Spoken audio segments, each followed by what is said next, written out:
All right. Hello, everybody. Welcome back to another episode of the podcast. This podcast has no name. It's just interviewing people in the Palantir community. I'm here today with Amir. Amir is someone who has been following Palantir for a pretty long time. He is pretty active on Twitter and in the Palantir community. And I've gotten to know him from Twitter. So super cool to sit down with him. This is the first time I'm actually having a full-length discussion with him. Amir actually works in the healthcare space. So he's going to shed a little bit of a light today on how Palantir has growth potential in the healthcare space and what kind of integrations he sees for the trajectory of the company if they're able to scale within healthcare, and give his thoughts on defense, Alex Karp, all that good stuff. So Amir, can you give us a little bit of a background on who you are, how you got into Palantir, and I guess why you're excited to cover this company? Yeah, so I'm a Swedish securities investor, and I've been following the company prior to them going public, but I didn't know as much as I do now. So it's been more of a following the story, developing and building a thesis around it before actually investing. So I didn't invest right at the IPO because as a value investor, I need to understand the value proposition of the company.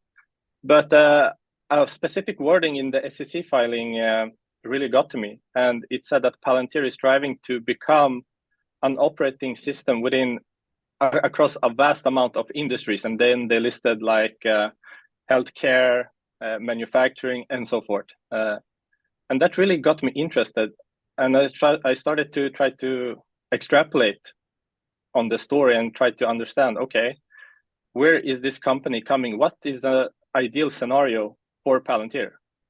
For example, which data-intensive industries or sectors are there which are long overdue for an overhaul? For example, if we're thinking big, how could a whole country's economy go into overdrive growth with the help of Palantir? And this got me thinking, and as an example, imagine that a country's whole educational system is empowered by Foundry. Just the vast amount of data points within education that is available to optimize, for example, which student groups are doing well, why, can you backtest it against similar scenarios in the past, and so forth. And it gets really scary really fast, the amount of potential the company actually has. And that got me to actually start to invest, even though I wasn't really thrilled about the valuation initially. When did you start buying shares? I waited out the IPO and I waited out 2021 while just following the story. No, I actually, towards the middle of 2021, around 20s, I started to dip my toes because I was just getting more and more intrigued. And the more and more... Kathy started buying at that time too. I think that got all of our attention as well, right? Well, yes, but I actually try to ignore everything Kathy does. But I'm sure I'm not the only one.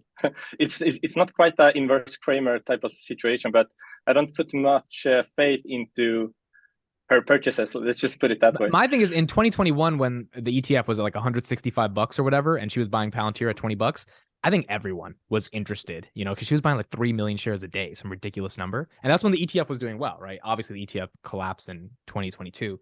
But I mean, even I got interested. I was like, why is Kathy buying Palantir? That's when she was beating Berkshire's 5-year returns, all that stuff. But yeah, I agree. It's probably not the best to always follow her. Yeah, but as an investor, I actually sat out most of 2021. I was really passive because I really wasn't enjoying what was going on in the markets. But that really set me up well for what happened in 2022 and the pricing we got. As I started to understand the company more, I realized, well, it's not just a hope and a prayer right now. They're actually executing most of the scenarios I imagined for the company. So I was really confident when it started to drop a lot. I think Bank of America mentioned that you are buying the government and getting commercial for free. Yeah. And that was actually exactly what I was thinking myself. So it felt really de-risked, and that's when I really went heavy. And at that point, I sold out all of my portfolio and I went 100% into Palantir. Wow. When I saw that. So what price did towards the sixes?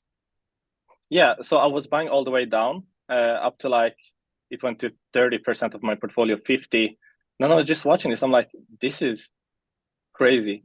Yeah. This is actually the biggest opportunity that I have seen in my time in the markets, which is not as long as some, but I mean, I've been in the markets for quite a long time. So I was really excited. And that's also when I started to communicate more with some really clever community members, such as Arnie. We got really close and started to discuss, and I started to discuss some things I was seeing. And we This went was back mid and forth, and I was 2022, like, right? This was like July, June no, 2022. Towards the end of 2022 is when I went 100%. Okay. But I was buying all the way throughout, like as it was dropping. So That's very interesting. So, yeah, go ahead, continue. well, I also realized I was really not a Twitter person, but as I started following the company, it obviously leads me to Twitter just to see some of the personalities, because I usually ignore all the media, all the YouTubers, all the opinions, and I just realized what a mistake that was. Because as soon as I hopped on Twitter and actually started interacting with some of the members, like it really opened my eyes. For example, just going back to Arnie, I'm sure everyone is familiar with Arnie Crazy. I was charting a lot of data points that I was extrapolating from their SEC filings, and I was like bringing them to Arnie, like, Arnie, I've been thinking about this. What do you think about this? He's like, oh yeah, already wrote an article about it 6 months ago. I'm like, what? Okay, but how about this? Already wrote about it. So I just realized, oh my God, I've been doing all this work by myself when there's this whole community really passionate and pooling all these data points that I possibly couldn't do myself. For example, if you remember Rochi Kabu, the Japanese guy that was posting like near real-time updates on contracts, on news, like how am I gonna do that all by myself? So it really changed my mindset on investing. But at the same time, I got really disappointed because it's really only the Palantir community doing this in particular with this level of research. Because I would dare to say, I haven't been on Twitter as long, and I don't know all the different communities by heart.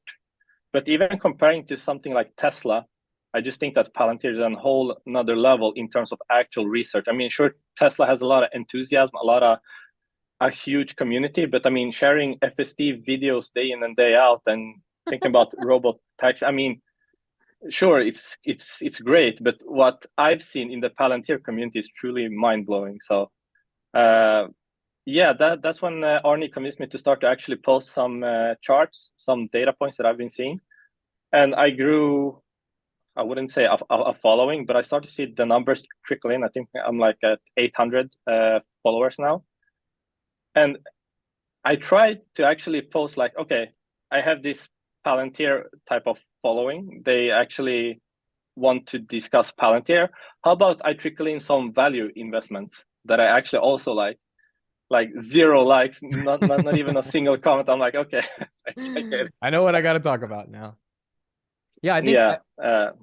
I think there's a couple interesting points quickly on the Twitter thing. I think as the following grows, you can talk more about other stuff. I mean, this is what I've learned as a content creator. It's like people follow you for a reason, and then as you keep giving them value, they slowly allow you to talk about other things. You know, no one wants to see what you ate for dinner. They don't care.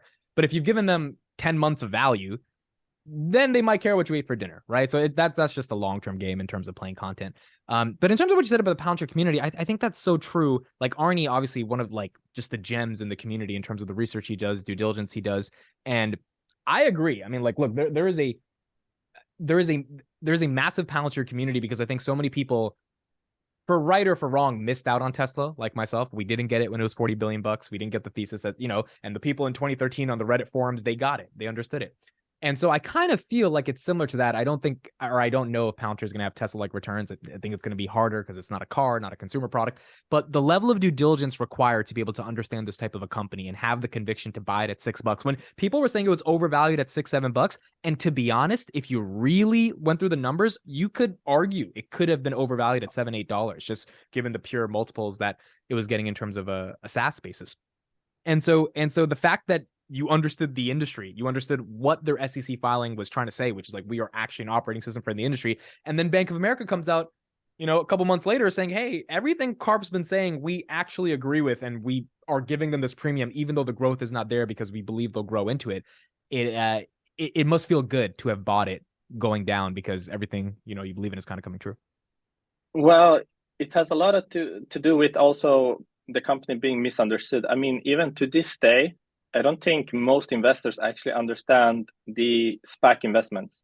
To me, the SPAC investments were genius, but a lot of people will argue, oh no, it was so stupid. The companies are going bankrupt. I mean, yeah, that is a shame, of course. But I mean, you got to look at the bigger picture. So I mentioned in the SEC filings, they stated their mission, right? They want to be the operational system for a whole industry, and they're listing a lot of industries. So just we had around 20 SPACs. I have a whole sheet tracking each sale of the equity and the revenues. I don't know if you've seen it on my Twitter. I think, yeah, your sheets are very good. Your charts are amazing. So it's really, so Amir's Twitter's in the description for those who want to follow just for Palantir content. It's absolutely amazing in terms of the charts. So let's just say there are 21 SPACs at the peak, 22 that are public. Then they have some private investments, but let's not count those. They invested around 420 million in total. And how many offerings does Palantir have? Would you guess? I'm not talking about platforms. I'm talking about products. Yeah, I don't know the exact number. There's 28 currently on their website. Yep. There's 21 SPACs. And just looking at it, what does Carp always say? About Palantir, they're on the front lines, right?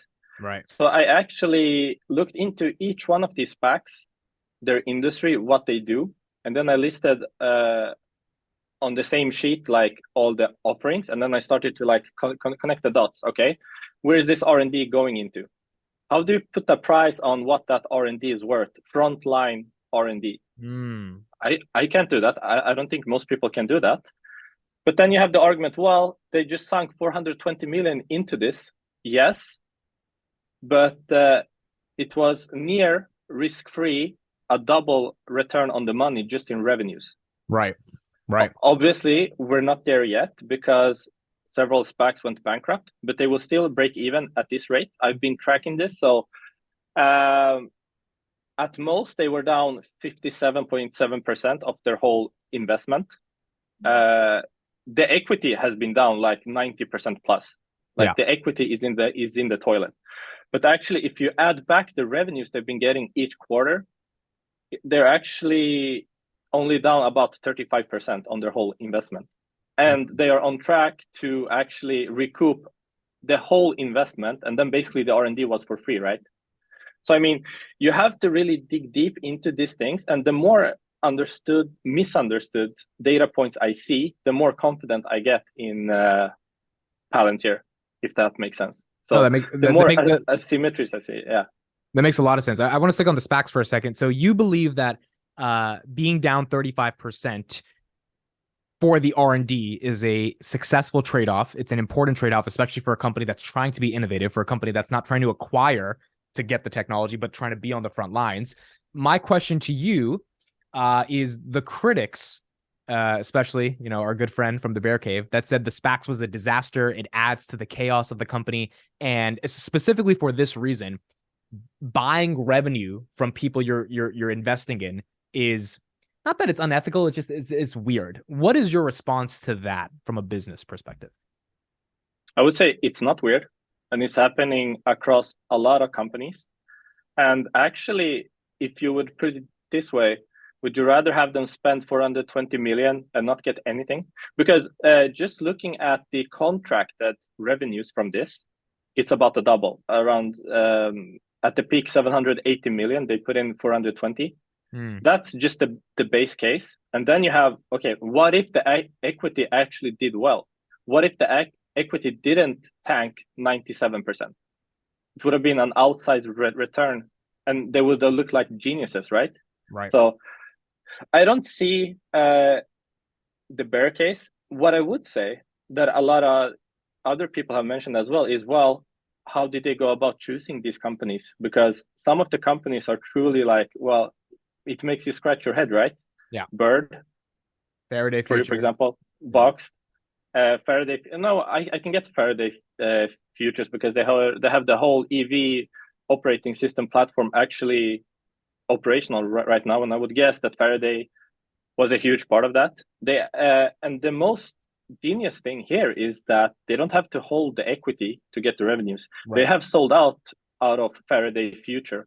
Their whole equity stake in Faraday, as well as a lot of different SPACs, they've actually sold out of completely. But they took a big loss on Faraday, I'm assuming, right?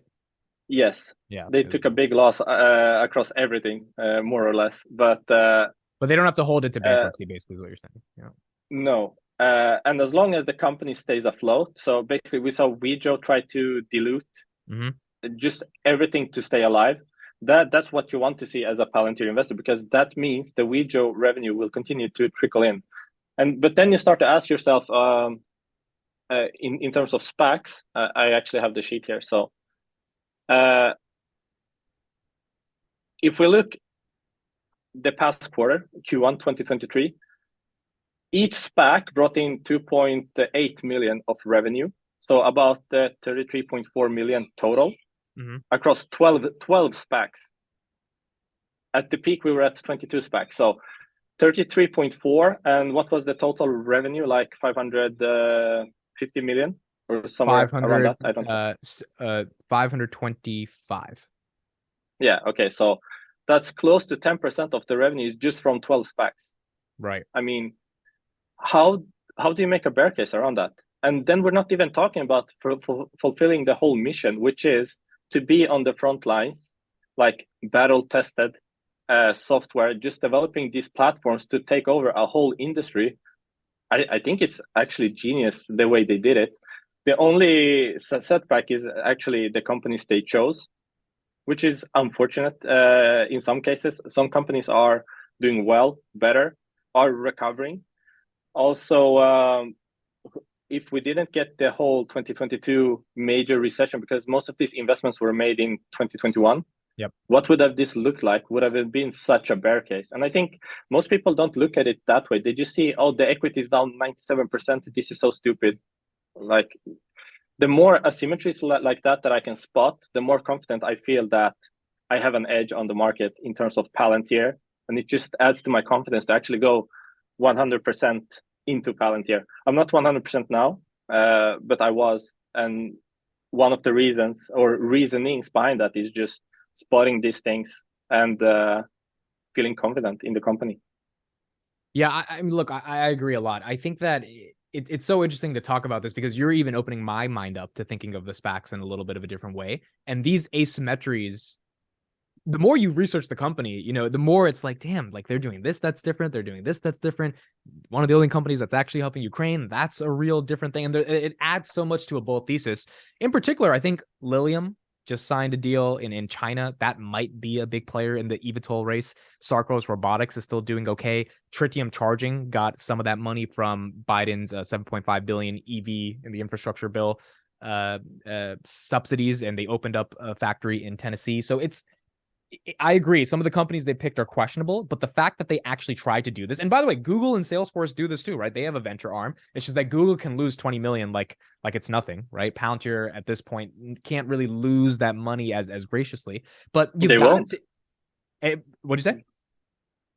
They won't lose this money, right? They will recoup every dollar spent. I'm confident in that, unless we see like 10 bankruptcies of the remaining 12 SPACs next quarter, but they're on track to recoup everything. Yeah. Right. And you got to take these bets, right? I mean, it's a venture capital type of model, but the good thing about this is, Google puts in 5 million into a company.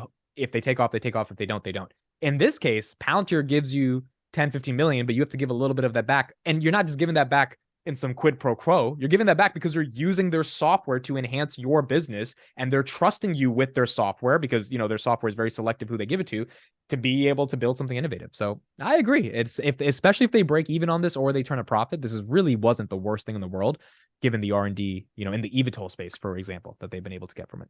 Yeah, and do you think if these companies felt slighted by Palantir in any way, that they would go out in public and praise their partnership with Palantir? I mean, how many times have we seen the Wejo CEO talk about Palantir in a very positive light? And for example, Lilium, as you mentioned, like they have they present on at CES together, for example. And I haven't tracked each SPAC's story because I think it's largely a waste of time. For me, it was enough to understand which in an industry do they operate in, what do they do, and how could it benefit Palantir. I haven't followed like the day-to-day. But you see these things and you feel like, well, if it's so shady, why do these CEOs praise Palantir so much? I mean, obviously they're getting something valuable out of this as well. Right. And just going back, it felt so crazy, right? When I read the mission statement in the initial SEC filings about like this whole operating system platform. And I thought of the example. It was just one, like the educational system is due for an overhaul. Like you could improve a whole country's economy massively by just having a better educated population, right? It seems crazy. It seems so abstract. But then you look like, okay, what are they doing in Ukraine? Right. Similar to the SPACs, they gave them the software and they're initially for free in Ukraine. They're expecting to recoup a lot of that. And you look at the rebuilding of Ukraine, right? They're going to be part of, like, forget an industry. How about being the operating system of a whole country, right? I think BlackRock is... BlackRock is setting up a fund to put in money in Ukraine as well to help them get on their feet. Yeah. They are coordinating the funds, and Palantir will empower the different aspects of the rebuilding process. But then you start to look at the bigger picture again, right? It's easy to laser focus just on the headlines and okay, well, that seems good. But then you look at where is Ukraine coming from? Largely viewed as a very poor country, even prior to the war. Some would say corrupt. And then you look to the other Eastern European countries. If Ukraine actually gets not only back on its feet, but gets healthy, the economy is growing rapidly, they have a whole turnaround. What do you think the other Eastern European countries, which are largely in the same situation that Ukraine was in, largely poor, there's some corruption, what would they say about?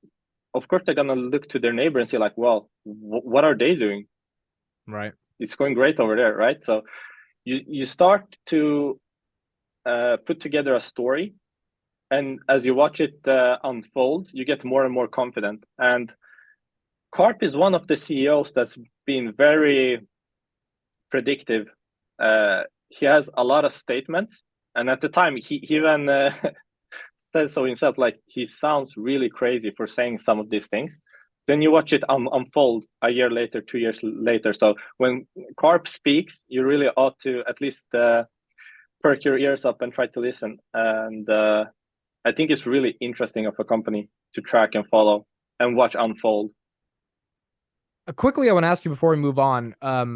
What was, I guess, can you give us a like a diagnosis of what your portfolio looked like before you were 100% in Palantir?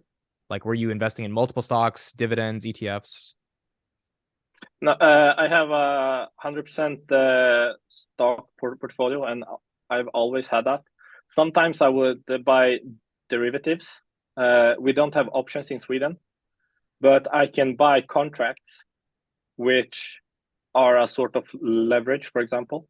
So there are some ways around it, but mostly I would stay in stocks. And as a value investor, not in the sense that a typical person would hear like value investing and think like, well, you only buy low growth, low PE stocks. No, Alibaba, Coca-Cola, right? No, I actually look for value in a company.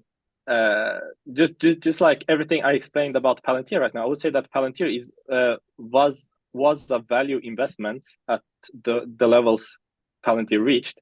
So similar to that, I would have a really concentrated portfolio overall. I wouldn't go above 5 stocks.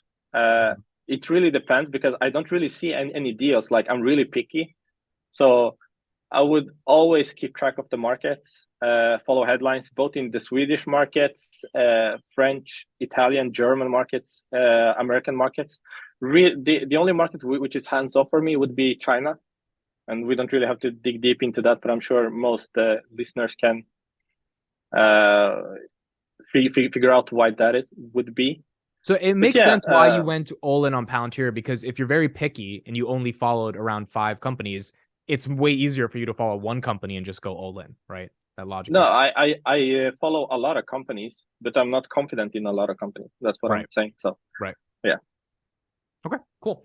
Okay, I want to talk about healthcare, because I know you work in the healthcare space. So I guess 2 questions, you can take them both. Number 1, what is your background in working in the healthcare space? And number 2, well, 3 questions.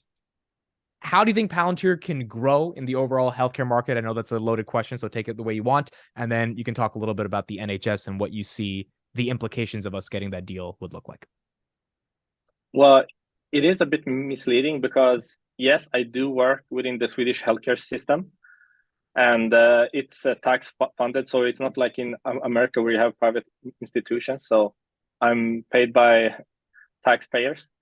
But there are 2 sides to my job. So I am a IT systems administrator, but within healthcare, at least in Sweden, I would assume it's similar in different countries. You have the IT side and you have the MT side, which is medical tech, right? Yep. So MT would be like the hospital systems, the respirator systems and stuff like that. And meanwhile, the IT side, which I work with, is more the traditional servers, databases, and different softwares like that, right? And given that you work in the IT space in healthcare, how do you see a company like Palantir, because you've studied it so deeply, integrating, I guess, into some of your workflows, maybe, or in other workflows you can imagine that could be effective?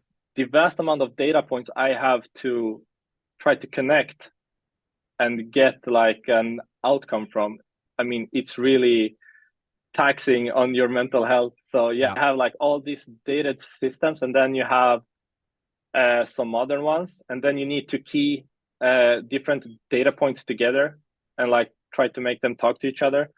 And the more I read about Palantir, I'm like, this is exactly what we need. We need an ontology.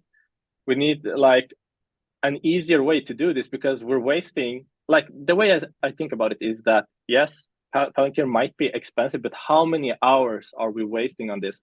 Like the taxpayer ought to be really happy if we would get a software like Palantir, but it's a bit tricky because, for example, right now, my group, my team, is actually procuring software as we speak. It's running until the end of June. We're buying an ITSM system. Are you familiar with that? I've heard of that phrase before, but I've never used. Yeah, so just to put it into context for the listeners, think of ServiceNow. That's an ITSM system. Got it. So we are out on the market to purchase one. You could search it up, like it's public. And what really got me thinking is that it's my first actual procurement, being part of the procurement process. And the amount of information that goes into these and the demands that you have of the software is really insane. So we are purchasing this for a contract period of 13 years. Wow. Like imagine what we purchase now, it's contracted for 13 years. Yeah. And then people talk like, well, government might be lumpy. Well, yeah, but I also think Palantir is really set up to benefit from this because, for example, we work with sensitive data points. So we have a lot of demands of the software in how they should be able to handle this sensitive data. For example, we have a lot of demands how this software that we are purchasing is going to integrate with our other solutions, right? Right. Which is basically Palantir's fort, right? They integrate with everything, and they can set up their software to handle sensitive data the way the institution demanding it actually wants it to. So, yeah, and not only that, when you think 13 years ahead, you can't only look like, well, how have we been working for the past 5-10 years? That's what we want to buy. No, you actually have to look out 5-10 years ahead. Like, okay, we're working, our processes look like this today. How will they look in 5-10 years? What's going to happen when LLMs happen in the next 10 years? And, we have to integrate it. Yeah. Palantir has to set up offices across of Europe, which they have. They have an office in Sweden, and it makes you think, okay, why are they in Sweden? Why did they have an office in all these different countries, they might not have an HQ, but they have an office. Well, it's pretty simple because I'm not completely sure on this, but I think within EU, you can't freely purchase American software. They have to have representatives within Europe. Don't quote me on that, but I feel like I wouldn't doubt it given all the regulations that the EU has. Yeah, there are a lot of regulatory bodies and regulations within Europe. And then you think about Palantir, right? What is like their fort, right? They really excel in terms of regulatory environments, and they have proven that. Yeah. So they're really set up they're like laying in the water like sharks, just waiting for the prey.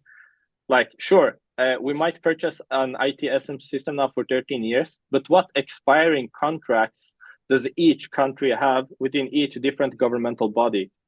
Right. And who's better set up to capitalize on that other than Palantir that can actually, like, just looking at the NHS, I'm sure they're putting a lot of quite hefty demand list of the software that they are purchasing, like in the tender process. And you have the consortium dropping out, like we can't compete, we can't fulfill this. And I think we're gonna start seeing that across of Europe, especially. I'm not sure how the US system is set up, but in EU, which is very regulated, as these contracts within different governmental bodies start to expire, I think Palantir will pounce and really start to grow here. I can't imagine anything else or what their strategy might be other than that. And not only across healthcare, I'm sure within the defense as well. And, can you speak out to that? I mean, how do you think about defense spending? Obviously, what we've done in Ukraine has Lewis Mosley came on Bloomberg today and said that other NATO countries are tapping Palantir on the shoulder. I mean, he explicitly said, yes, we're getting some inbound demand. Do you see defense spending, particularly by NATO, the Baltic states that are prone to a Russian invasion, as like a legit possibility for Palantir to capture in terms of revenue acceleration? Yeah, I saw that piece on Bloomberg, and I don't doubt it at all. I think just as I was mentioning other Eastern European countries looking to Ukraine, I think they have a lot of eyes on them right now. They're actually seeing this on the front lines. It's one thing when you only speak of targeting being 20 to 50x more successful and accurate. That's one thing. The use case is very limited, but it really speaks to the capabilities of the company's offerings by them on their, like, I'm sorry, as a Swede, I sometimes forget the English word, but yeah, you really start to inspect the other offerings of the same company. Like when you see something extraordinary, like who would have thought that Ukraine would hold out? What are we in now? Like 15 months later? Yeah. I mean, it makes you start to wonder, and a lot of eyes turn to this situation. They try to say, okay, why is this happening? Especially if they get the NHS contract, because we're already seeing outcome. Like I think it was Shim that said, like, what does Palantir sell? Are you selling software? Are you selling consultancy? Like, no, we're selling outcomes. And that's actually what they're showing. So I think the products speak for themselves. They might not have been the most efficient in selling themselves, but I think things really played out favorably for Palantir these past 2 years, where they really had their time to shine, their time to show off their software. I mean, just imagine 3 years ago, when they went public, no one really understood Palantir, right? Yeah. They saw heavy stock-based compensation. The company was very dilutive, secretive. It was perceived as very secretive. No one really got it. And where are we today? We are hosting Foundry Cons, where we have CEOs of the world's most influential companies come on and be ambassadors for this software. I mean, it's really looking favorable for Palantir to start to capture more of the market. And I think it's really hard for me, though, because as I see this, at heart, I'm still a value investor. I want to put a number to this. I want to say, okay, what are the implications of this, and how can I adjust my investment accordingly? And it's really difficult because it's just whispers right now, right? As he mentioned, well, talks are ongoing. Carp says at the AIPCon, we're getting the inbound amount of calls that we get for a whole year. We've gotten that in the past month. Okay, what does that mean? Does that mean that Q2 will be explosive in terms of customer growth? No. Yeah. Because we know that their business model is centered around the acquire, expand, and scale, the 3 phases.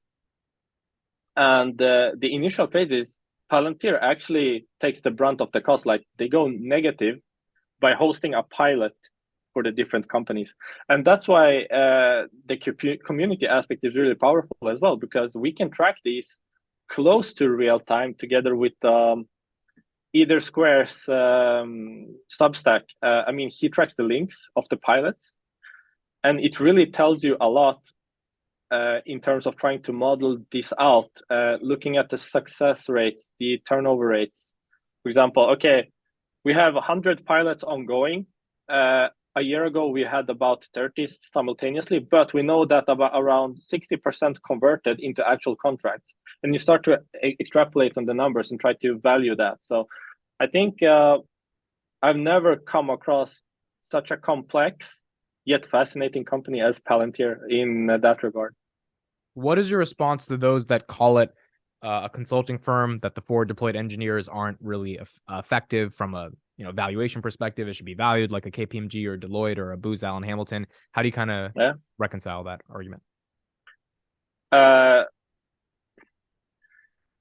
the end of the day, for me personally, you can call it whatever you want. I don't care. I care about the numbers at the end of the day. But just looking at the argument, I mean, I'm sure you went over the gross margin so well, but just a simple thing, just going back to the absolute basics, what's Palantir trying to do? We mentioned it several times in this call. What is the mission? The mission is to be on the front lines and get like frontline R&D. How do you do that? Well, you send engineers to an industry, the forward deployed engineers. You listen to what problems are you facing, because likely the problems the largest company within a sector or industry is facing, the smaller ones are as well. You don't have to reinvent the wheel 10 times for 10 different companies across the same industry. Just look at Airbus. They have a use case. They listen to the problem. They build a platform. That's like the only real large scale success story that we have that really encapsulates the whole mission statement, right? They have this whole platform, and onboarding new companies onto it is really simple, fast, and quick because they already did all the back work. So sure, you might say that, well, deploying 3 forward deployed engineers to listen to what BP is facing in terms of problems. I mean, sure, you might call that a consultancy. They are consulting the company. They are building solutions to the problems that they are facing, similar to what a consultancy would do. But as a business, that's not the core of the business. They're doing that in a form of R&D, right, to build out their whole operating system centered around the issues an industry is facing. So you can just, today, it might not be like, well, I can just download Snowflake and start using it. There's no consultancy involved. Yes, they're not quite there yet, but they are building towards that, right? Right. By being on the front lines and gathering the experience, listening to the issues they are facing. Just like with the SPAC,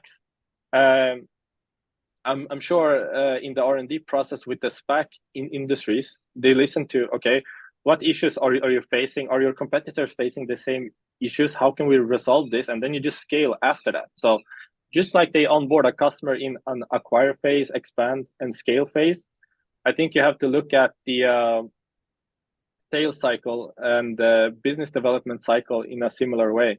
because it's really clear if you actually read what are they trying to accomplish, and the way they go about that is just deploying these FTEs. And to me, that doesn't qualify as a consultancy business. It has a consultancy aspect, but I mean, I don't care. Call it whatever you want, as long as the numbers are what they are at the end of the day, to me personally.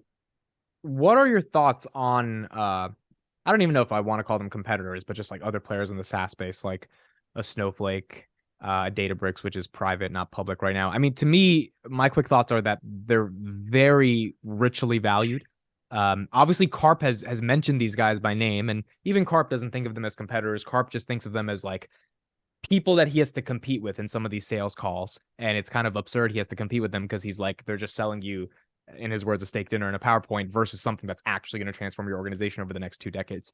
Any thoughts on those companies? And are you kind of in the mindset that if there's going to be multiple winners in this space, then yeah, you want to own a little bit of Snowflake and have some exposure to it as well?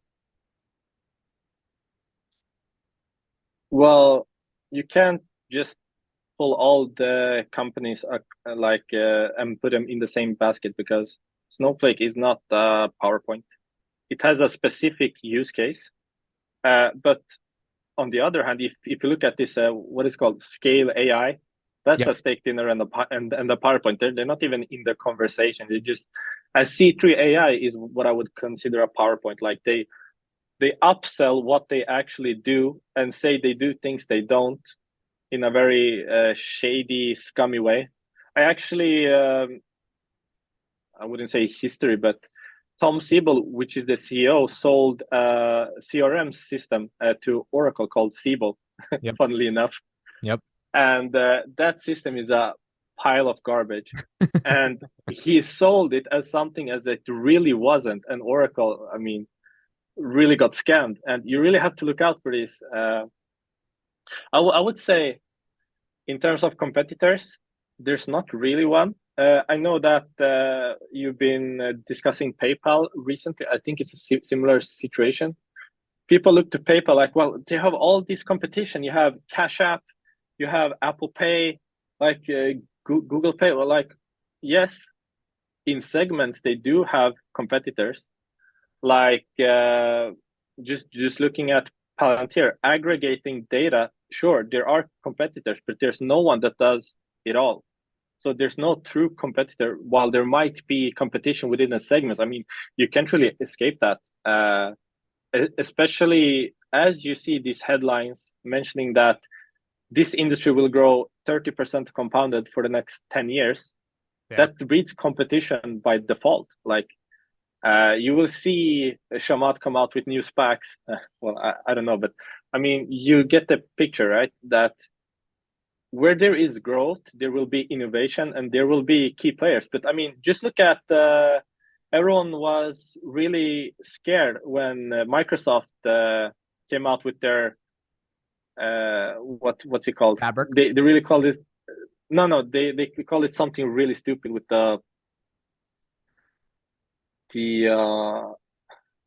why does the name escape me? Was this a while ago or was this recently? No, it was quite recently. They put out a platform. The CEO was presenting it. It was called like supply chain Oh system or yeah, something, like I remember really this one. stupid. Yeah, yeah, yeah, Yeah, yeah, and people were like, Microsoft is eating Palantir's lunch. I'm like, okay, where is that software now?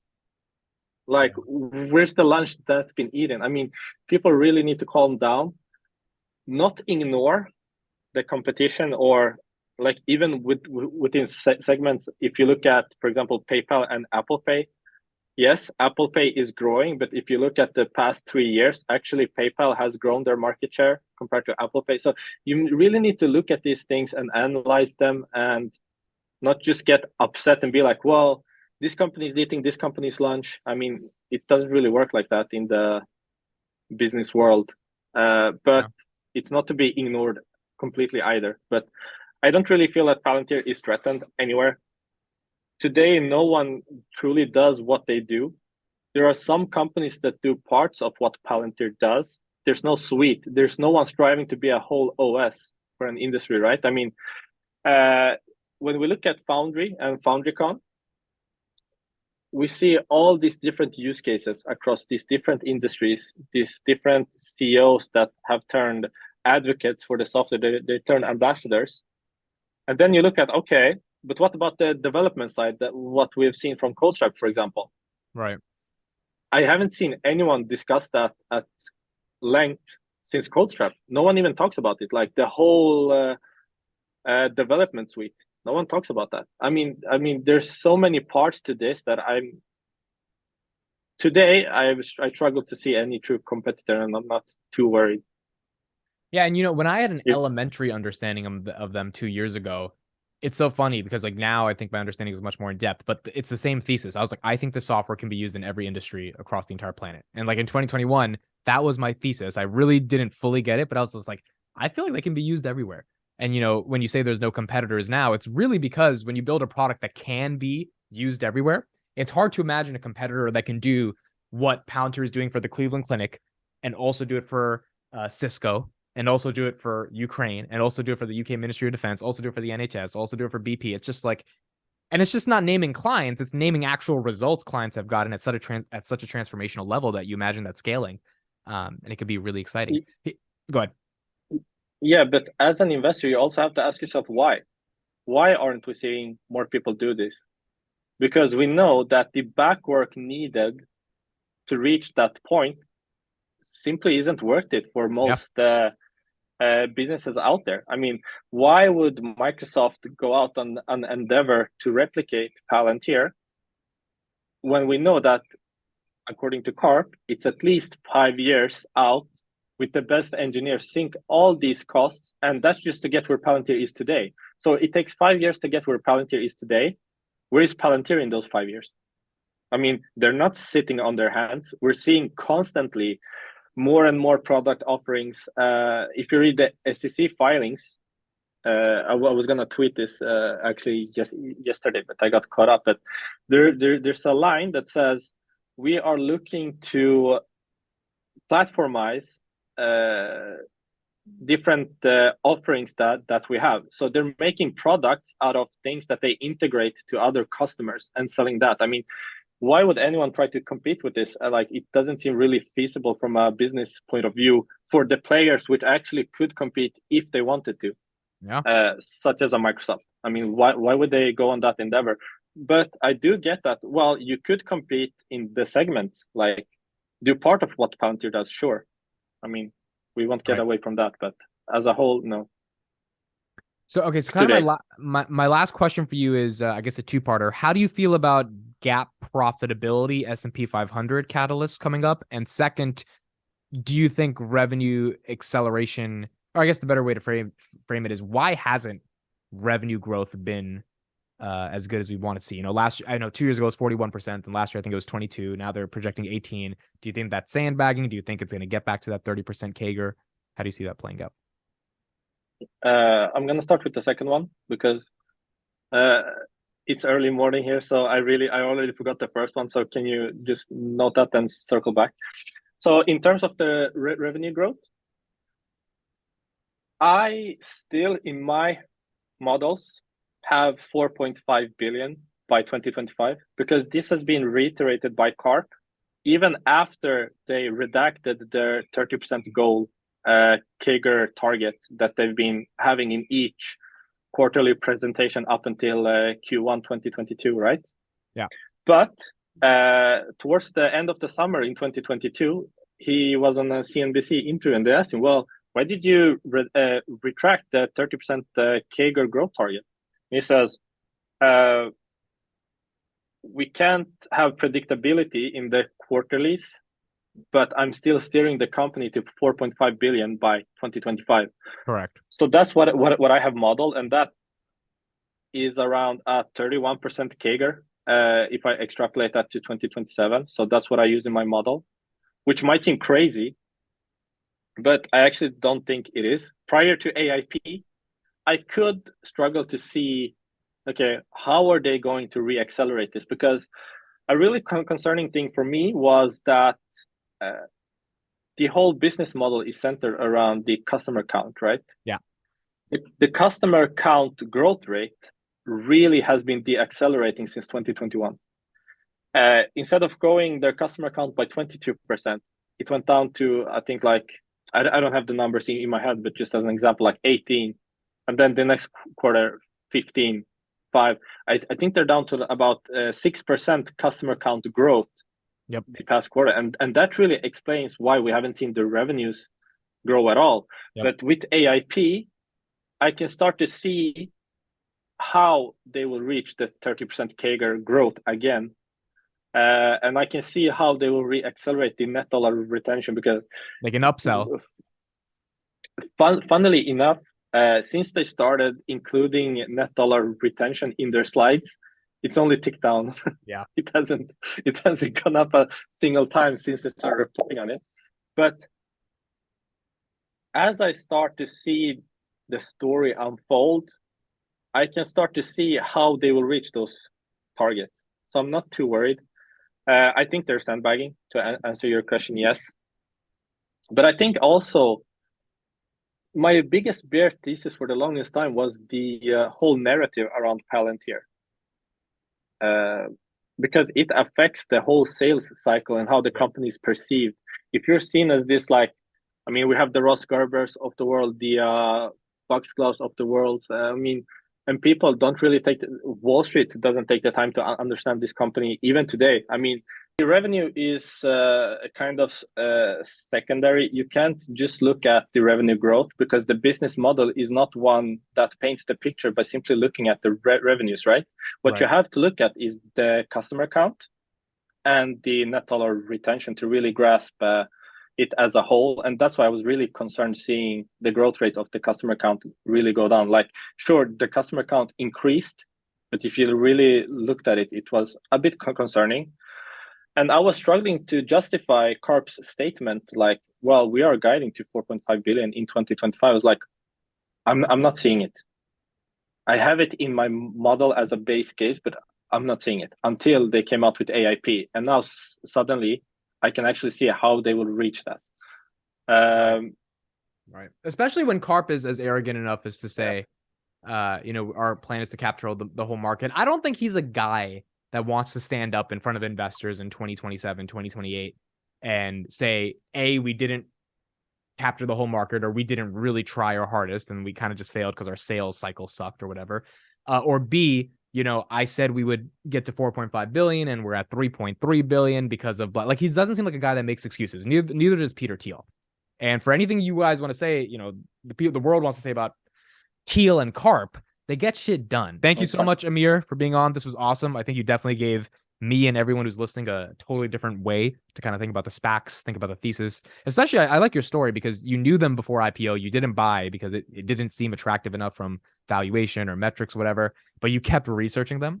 And once it made sense to you, then you started buying. And now it's like, it might be an opportunity that is really special for people over the next decade. Yeah. And I mean, that's the way I invest. You might be different. The listeners might be different. But I think avoiding these common mistakes will really benefit you as an investor over the long term. I said that I was 100% in Palantir. I'm not anymore. As the investment got more and more risky, as the numbers weren't supporting the stock price, I have unloaded. I'm still quite heavy. I'm around 50% Palantir now, so I'm not like completely de-risked. But what I do is, and I've seen a lot of people talk about, well, should I sell? Should I buy? Should I hold? What should I do? Well, I put myself in a position where no matter what happens, I have such a sizable position that if Palantir keeps on going up, I won't regret anything. Yeah. If it goes down, I might even be happy to have a new opportunity to buy. So I position myself in a win-win situation. So just try to look at your own investments. Look at what are you trying to accomplish and position accordingly. Okay, that's awesome. Amir from Sweden, thank you so much. I appreciate it. His Twitter is in the description. I recommend everyone give him a follow. Check out his account. Great Palantir charts and due diligence. And yeah, thanks for being part of the community. This is super awesome. I've been looking forward to talk to you and doing this. And I'm sure we'll talk again in the near future. Thank you for having me. All right. Thank you. Talk later.